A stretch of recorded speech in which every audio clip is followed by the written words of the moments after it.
ಶಾಂತಿ ಸುವ್ಯವಸ್ಥೆ ಕಾಪಾಡುವಲ್ಲಿ ಎಲ್ಲಾ ಸಮಾಜಗಳ ಮುಖಂಡರು ಪೊಲೀಸರೊಂದಿಗೆ ಸಹಕರಿಸಬೇಕು. PSI K Walikar.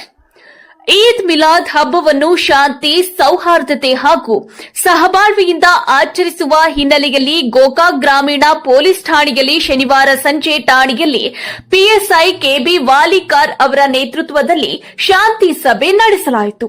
ಸಭೆಯಲ್ಲಿ ವಿವಿಧ ಗ್ರಾಮಗಳಿಂದ ಆಗಮಿಸಿದ ವಿವಿಧ ಸಮಾಜದ ಮುಖಂಡರು, ಗಣ್ಯರು, ಸಾರ್ವಜನಿಕರು ಹಾಗೂ ಪತ್ರಕರ್ತರು ಭಾಗವಹಿಸಿ ಈದ್ ಮಿಲಾದ್ ಹಬ್ಬದ ಸಂದರ್ಭದಲ್ಲಿ ಯಾವುದೇ ಅಹಿತಕರ ಘಟನೆಗಳಿಗೆ ಅವಕಾಶ ನೀಡದೆ ಶಾಂತಿ ಮತ್ತು ಸೌಹಾರ್ದತೆ ಕಾಪಾಡುವ ಕುರಿತು ತಮ್ಮ ಸಲಹೆ ಸೂಚನೆಗಳನ್ನ ನೀಡಿದರು.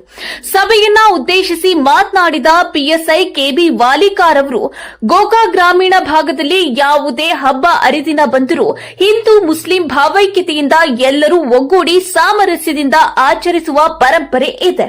ಶಾಂತಿ ಸುವ್ಯವಸ್ಥೆ ಕಾಪಾಡುವಲ್ಲಿ ಎಲ್ಲಾ ಸಮಾಜಗಳ ಮುಖಂಡರು ಹಾಗೂ ಸಾರ್ವಜನಿಕರು ಪೊಲೀಸ್ ಇಲಾಖೆಯೊಂದಿಗೆ ಸದಾ ಸಹಕಾರ ನೀಡುತ್ತಿದ್ದಾರೆ.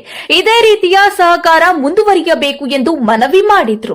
ಈ ಸಂದರ್ಭದಲ್ಲಿ ಗ್ರಾಮೀಣ ಭಾಗದ ಎಲ್ಲಾ ಮುಸ್ಲಿಂ ಸಮಾಜದ ಮುಖಂಡರುಗಳು ಹಾಗೂ ಪೊಲೀಸ್ ಸಿಬ್ಬಂದಿಗಳಾದ ಡಿಜಿ ಕೊಣ್ಣೂರ್, ಹನುಮಂತ ಮಡಾಲದವರ್, ಹನುಮಂತ ಗೌಡಿ ಸೇರಿದಂತೆ ಇನ್ನಿತರರು ಉಪಸ್ಥಿತರಿದ್ದರು. ಶಾಂತಿ, ಸೌಹಾರ್ದತೆ, ಸಹಬಾಳ್ವೆ ನಮ್ಮೆಲ್ಲರ ಹೊಣೆ ಎಂಬ ಸಂದೇಶದೊಂದಿಗೆ ಸಭೆ ಯಶಸ್ವಿಯಾಗಿ ನಡೆಯಿತು.